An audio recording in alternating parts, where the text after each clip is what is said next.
ನೋಡಿ ಲೋಯಮ್ಮರು ಶಿವ ಶಿವ. ನೀವು ಉಜ್ಜಯಿನಿಗೆ ಹೋದಾಗ ಬರೀ ಮಹಾಕಾಲೇಶ್ವರ ಜ್ಯೋತಿರ್ಲಿಂಗ ನೋಡ್ಕೊಂಡ್ ಬರಬೇಡಿ, ಕಾಲಭೈರವ ದೇವಸ್ಥಾನಕ್ಕೆ ಹೋಗಿ. ನನಗಂತೂ ತುಂಬ ಇಷ್ಟ ಆಗೋಯ್ತು ಗುರು. ಅದ್ಭುತವಾದ ಒಂದು ಎಕ್ಸ್ಪೀರಿಯನ್ಸ್, ಯೂನಿಕ್.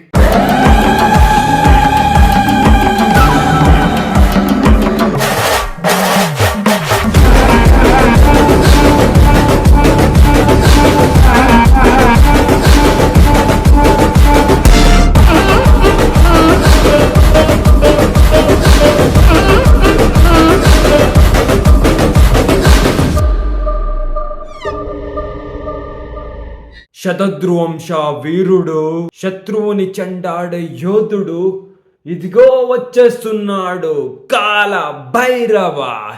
ಏನು ಗುರು ಬೆಳಗ್ಗೆ ಮಗಧೀರಡೆ ಎಲ್ಲ ಹೇಳ್ತಿದ್ಯಾ ಅಂದರೆ ಇದಕ್ಕೊಂದು ಸಿಗ್ನಿಫಿಕೆನ್ಸ್ ಇದೆ. ಉಜ್ಜಯಿನಿಯಿಂದ ಒಂದು 8 ಕಿಲೋಮೀಟರ್ ದೂರದಲ್ಲಿ ಕಾಲಭೈರವ ದೇವಸ್ಥಾನವಿದೆ. ನನಗೆ ಈ ದೇವಸ್ಥಾನ ನೋಡ್ಬಿಟ್ಟು ಎಷ್ಟು ಇಷ್ಟ ಆಗೋಯ್ತಂದ್ರೆ ಗುರು ಇಷ್ಟೇನಾದ್ರು ಗೊತ್ತಾ? ದೇವ್ರಿಗೆ ನೈವೇದ್ಯಕ್ಕೆ ಸಾರಾಯ ಉಪಯೋಗಿಸ್ತಾರೆ. ದೇವ್ರಕ್ಕೆ ನೈವೇದ್ಯಕ್ಕೆ ಸಾರಾಯ. ಓಲ್ಡ್ ಮಂಕ್ ಒಂದೇ ಒಂದು ಪೆಗ್ ಹಾಕು.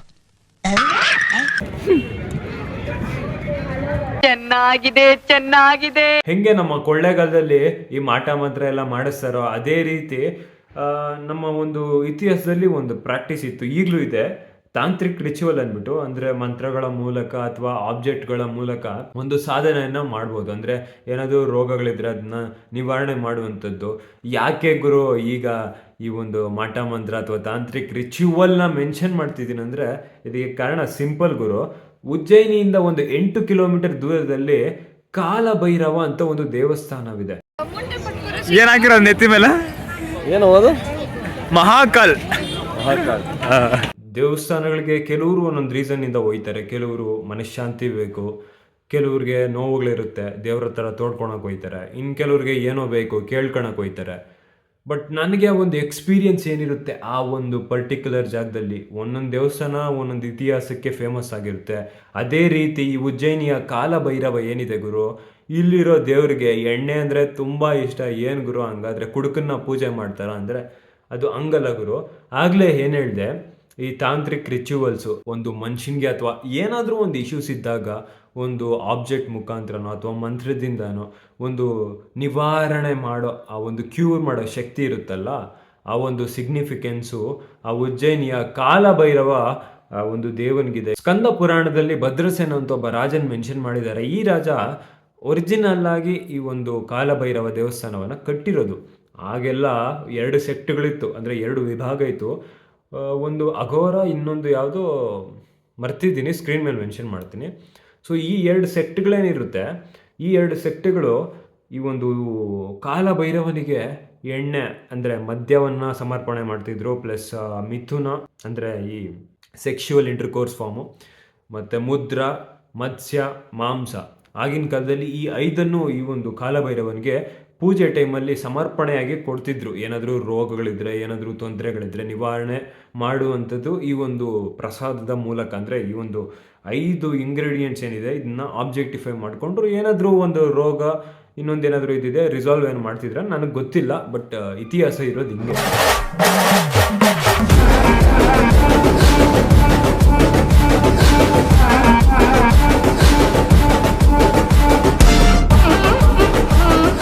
ಭಾರತದಲ್ಲಿ ನನಗೆ ಯೂನಿಕ್ ಅನ್ಸಿರೋ ದೇವಸ್ಥಾನಗಳು 2. ಒಂದು ಕೇರಳದಲ್ಲಿ ದುರ್ಯೋಧನನಿಗೆ ಪೂಜೆ ಮಾಡ್ತಾರೆ, ಅಲ್ಲೊಂದು ದೇವಸ್ಥಾನ. ಇನ್ನೊಂದು ಉಜ್ಜಯಿನಲ್ಲಿರುವ ಕಾಲಭೈರೇಶ್ವರನ ದೇವಸ್ಥಾನ. ಇಲ್ಲಿ ಏನು ಗುರು ಯೂನಿಕ್ ಅಂದರೆ ದೇವ್ರಿಗೆ ಎಣ್ಣೆ ಪ್ರೀತಿ ಗುರು. ಅದು different brands, old man, XXX, ಹಾಗೆ ಇನ್ನೊಂದು ಯಾವ್ದು ಎಲ್ಲ ಬ್ರ್ಯಾಂಡ್ ಒರಿಜಿನಲ್ ಅಪ್ಪ, ಮತ್ತೇನು ಕಲ್ತಿಯಲ್ಲ. ಬಟ್ ಈಗ ಆ ಒಂದು ಉಜ್ಜಯಿನಿಯ ಕಾಲಭೈರವ ದೇವಸ್ಥಾನ ಏನಿದೆ, ಬರೀ ಈಗ ಆಲ್ಕೋಹಾಲ್ ಮಾತ್ರ ಕೊಡೋದು, ಮದ್ಯ ಮಾತ್ರ. ಮಿಕ್ಕಿದ್ದೇನಿದೆ ಸೆಕ್ಷುವಲ್ ಇಂಟರ್ಕೋರ್ಸು, ಮತ್ತು ಮುದ್ರ, ಮೀನ, ಮಾಂಸ, ಈ ಒಂದು 4ನ ಈಗ ತೆಗ್ದಾಕಿದ್ದಾರೆ. ಈಗ ಜಸ್ಟ್ ಆಲ್ಕೋಹಾಲ್ ಅಲಿಯಾಸ್ ಮದ್ಯ ಮಾತ್ರ ಕೊಡುವಂಥದ್ದು. ಏನಂದರೆ ಯಾವ ಬ್ರ್ಯಾಂಡ್ ಅಂದರೆ ಆ ಬ್ರ್ಯಾಂಡ್ ಮಾರೋಕ್ಕಾಗಲ್ಲ ಶಿವ, ನೀನು ಲೈಸೆನ್ಸ್ ಇಟ್ಕೊಂಡೆ ಮಾರಬೇಕಲ್ಲಿ. ಫಾರಿನ್ ಬ್ರ್ಯಾಂಡು ಸಿಗುತ್ತೆ, ಲೋಕಲ್ ಬ್ರ್ಯಾಂಡು ಸಿಗುತ್ತೆ. ಬಟ್ 2015ರಲ್ಲಿ ಗೌರ್ಮೆಂಟು ಈ ಒಂದು ಸ್ಟ್ರಿಕ್ಟ್ ಪಾಲಿಸಿನ ತಂದಿದ್ದಾರೆ. ಅಂದರೆ ನೀವು ವಿತೌಟ್ ಲೈಸೆನ್ಸ್ ಮಾರಂಗಿಲ್ಲ ಅಂದ್ಬಿಟ್ಟು. ಯಾಕಂದರೆ ಯಾವುದೋ ಕಲ್ತಿ ಕೊಟ್ಬಿಟ್ಟು ಯಾರಾದರೂ ಕುಡಿದ್ಬಿಟ್ಟು ಶಿವನ ಪಾದ ಸೇರ್ಕೊಂಡ್ಬಿಟ್ರೆ ಆಮೇಲೆ ದೇವಸ್ಥಾನದ ಮೇಲೆ ತಾನೇ ಬರೋದು. ಸೊ ಆದ್ದರಿಂದ 2015ರಿಂದ ಒಂದು ಸ್ಟ್ರಿಕ್ಟ್ ರೂಲ್ಸನ್ನು ತಂದಿದ್ದಾರೆ ಮಧ್ಯಪ್ರದೇಶ ಗೌರ್ಮೆಂಟು. ಕಾಲಭೈರವ ಅದಕ್ ಮುಂಚೆ ಒಂದೇ ಒಂದ್ ಪೆಗ್ ಹಾಕು. ಆಲ್ ಓವರ್ ಭಾರತ, ಲಡಾಖಿಂದ ಹಿಡಿದು ಕನ್ಯಾಕುಮಾರಿ ತನಕ ಅದೆಷ್ಟೋ ದೇವಸ್ಥಾನಗಳನ್ನು ನೋಡಿದ್ದೀನಿ ಗುರು. ಕೆಲವು ಕಡೆ ರಶ್ ಇರುತ್ತೆ, ಕೆಲವು ಕಡೆ ಮನಃಶಾಂತಿಯಿಂದ ಇರುತ್ತೆ, ಕೆಲವು ಕಡೆ ಜನರು ಬೇಡ್ಕೊತ ಇರ್ತಾರೆ, ಕೆಲವು ಕಡೆ ಜನರು ಕೂತ್ಕೊಂಡಿರ್ತಾರೆ. ಎಷ್ಟೋ ಒಂದು ದೇವಸ್ಥಾನಗಳಿದೆ ನಮ್ಮ ಅಕ್ರಾಸ್ ಭಾರತ. ಬಟ್ ನಾನು ನೋಡಿರೋ ದೇವಸ್ಥಾನಗಳಲ್ಲಿ ನನ್ಗೆ ಯೂನಿಕ್ ಅನಿಸಿದೆ ಅಂದರೆ 2 ದೇವಸ್ಥಾನ ಹೇಳಿದ್ದೀನಿ ವಿಡಿಯೋದಲ್ಲಿ. ಒಂದು ಈ ಕೇರಳದಲ್ಲಿ ದುರ್ಯೋಧನ ಪೂಜೆ ಮಾಡ್ತಾರೆ, ನನಗೆ ಆ ದೇವಸ್ಥಾನ ತುಂಬ ಇಷ್ಟ. ಮತ್ತು ಈಗ ಮಧ್ಯಪ್ರದೇಶಲ್ಲಿ ಉಜ್ಜಯಿನಿಯಲ್ಲಿರೋ ಈ ಕಾಲಭೈರವ, ಅಲ್ಲಿರೋ ದೇವರ ಮೂರ್ತಿ ಏನಿದೆ ಕಾಲಭೈರವಂದು, ಎಣ್ಣೆನ ಕಂಪ್ಲೀಟಾಗಿ ಅಂದರೆ ಬಾಟ್ಲ್ ಇಟ್ಟಾಗ ಕಂಪ್ಲೀಟಾಗಿ ಸಕ್ ಮಾಡ್ಕೊಳುತ್ತೆ ಅಂತ ಒಂದು ಏನಿದೆ, ಲೈಕ್ ಬಿಲೀಫೋ ಏನೋ ಅಂತ ಗೊತ್ತಿಲ್ಲ ಕ್ಲಿಯರ್ ಆಗಿ ನನಗೆ. ಬಟ್ ಆ ಒಂದು ನಂಬಿಕೆ ಇದೆ. ಆ ಒಂದು ರೋಗಗಳೇನಾದರೂ ಇದ್ದರೆ ಅದನ್ನ ನಿವಾರಣೆ ಮಾಡುವಂಥ ಒಂದು ಶಕ್ತಿ ಮತ್ತು ಪ್ರಾಮುಖ್ಯತೆ ಆ ಒಂದು ಕಾಲಭೈರವನಿಗೆ.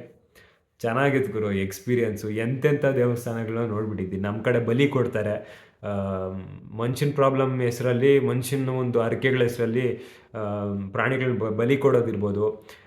ಇದೆಲ್ಲ ಇದಕ್ಕಿಂತ ಬೆಸ್ಟ್ ಅಂದರೆ ಈ ಥರ ಎಣ್ಣೆ ಕೊಟ್ಬಿಡೋದು. ಯಾರನ್ನೂ ಬಲಿ ಮಾಡೋಂಗಿಲ್ಲ, ಜಸ್ಟ್ ದುಡ್ಡು ಕೊಡು, ಎಣ್ಣೆ ತಗೋ, ಎಣ್ಣೆ ಇಟ್ಟು ದೇವ್ನಿಗೆ ಎಷ್ಟು ಚೆನ್ನಾಗಿದೆ ಅಲ್ವಾ. ನೀನು ಎಣ್ಣೆ ಕುಡಿಬೇಡ, ಬಟ್ ಅಲ್ಲೊಂದು ಲೈಕ್ ನಿನ್ನ ನಂಬಿಕೆ ಇದ್ದರೆ ಅದು ಒಂದು ಫಾರ್ಮಲ್ಲಿ, ಒಂದು ಎಣ್ಣೆ ಫಾರ್ಮಲ್ಲಿ ಕೊಡ್ಬೋದಲ್ವ, ಸುಮ್ಮನೆ ಪ್ರಾಣಿಗಳನ್ನ ಬಲಿ ಕೊಡೋಬದಲು. ನಾನು ಆಗಾಗ ನಾನ್ ವೆಜ್ ತಿಂತೀನಿ, ಇಲ್ಲ ಅಂದಿಲ್ಲ. ಬಟ್ ನಾನು ಹೇಳ್ತಿರೋದು ನಮ್ಮ ನಂಬಿಕೆಗಳ ಹೆಸರಲ್ಲಿ ಬಲಿ ಕೊಡೋದಕ್ಕಿಂತ ಎಣ್ಣೆ ಇಟ್ಟೋದು ಹೆಂಗಿದೆ ಗುರು. ನನಗಂತೂ ಒಂದು ಯೂನಿಕ್ ಎಕ್ಸ್ಪೀರಿಯನ್ಸು ಈ ಒಂದು ಕಾಲಭೈರವ ದೇವಸ್ಥಾನ. ಉಜ್ಜಯಿನಿಗೆ ಹೋದಾಗ ತಪ್ಪದೆ ವಿಸಿಟ್ ಮಾಡಿ. ಯಾಕಂದರೆ ಇದು ಔಟ್ಸ್ಕರ್ಟ್ಸಲ್ಲಿ ಇರೋದು, ಒಂದು 8 ಕಿಲೋಮೀಟ್ರ್ ದೂರದಲ್ಲಿದೆ.